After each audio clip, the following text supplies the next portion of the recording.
বেগুন দিয়ে কাচকি মাছ হাতে মাখিয়ে বসিয়ে দিলাম। আজ মাছ হচ্ছে ফ্রাই করলাম। হ্যালো এভরিওয়ান, সবাই কেমন আছেন? আশা করি ভালো আছেন, আমরাও ভালো আছি। সবাই আমাকে স্টার দিয়ে পাশে থাকবেন। এই ভিডিওটা রবিবারে আমি কাচকি মাছ হচ্ছে হাতে মাখিয়ে বেগুন দিয়ে পেঁয়াজ কাঁচামরিচ দিয়ে ভালোভাবে হাতে মাখিয়ে বসিয়ে রান্না করতেছিলাম। আর ভিডিওটা আমার হচ্ছে ভয়েস ওভার দিতে দেরি, কারণ আমি অসুস্থ খুবই। সবাই দোয়া করবেন, আমার খুবই ঠান্ডা জ্বর। এই যে ভয়েস ওভার দিচ্ছি, আপনারা বুঝতে পারতেছেন আমার গলার অবস্থা, আমার প্রচুর ঠান্ডা লেগেছে। হাতে মাখিয়ে বসিয়ে দিলাম। আর হচ্ছে এই মাছগুলো আমি ফ্রাই করবো একদম মচমচে করে। যেহেতু আপনাদের ভাইয়াও অসুস্থ, আমি রান্না করতেছি, তার আগে উঠে গিয়েছে। আমি মনে করছি সব কিছু রান্নাবান্না করে আপনাদের ভাইয়াকে ডাক দিব, কিন্তু উঠে গিয়েছে। এখন কি খেতে দিব? 2টা ডিম সিদ্ধ করে নিয়েছি। এই যে ডিমটা ছিলে এখন আপনাদের ভাইয়াকেই খেতে দিব এই 2টা ডিমই। এখন ডিম খেয়ে আপাতত পেটটা একটু রাখুক, তারপরে হচ্ছে আমি রান্নাবান্না করে তাকে খেতে দিব দুপুরে।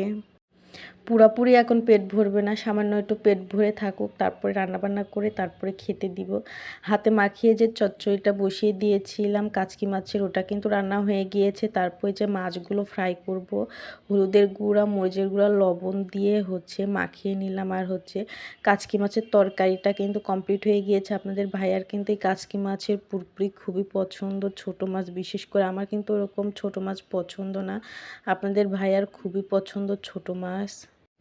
আমি কাটতে চাই না, সেই জন্য ছোটো মাছ আপনাদের ভাইয়া নিয়ে আসে না। আমি খেতেও পছন্দ করি না, সেই জন্য নিয়ে আসে না। তারপরে যে দুপুরে রান্নাবান্না কমপ্লিট করে নেওয়ার পর আপনাদের ভাইয়া খেয়ে দিয়ে, আপনাদের ভাইয়ার একটা অভ্যাস কি, দুপুরে খাবার খাওয়ার পরই চা খাওয়ার অভ্যাস।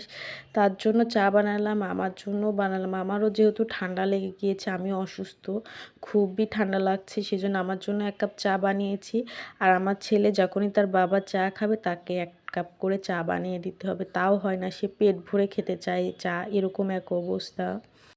যখন ওর বাবা বাসায় আসছে আমাকে বলে যে 1 কাপ চা বানিয়ে নিয়ে আসো, সে এখন আমার ছেলের জন্য বানানো লাগে। আমি চা খাচ্ছি, ওর চা খাওয়া শেষ হয়ে গিয়েছে আমার ছেলের, আর আমার চাটা খেতে চাচ্ছে, সেই জন্য ওরকমভাবে ফুচকি দিচ্ছে। আর আমি ওটা একটু ভিডিও করে নিলাম, লাস্টের দিকে দেখতে পাবেন আমি ডাক দিয়েছিলাম যে আসো চা খাবো। মনে করে যে চাটা পেট ভরে খেতে হবে, মিষ্টি লাগে তো ছোট মানুষ, ওর চাটা খেতে চায়।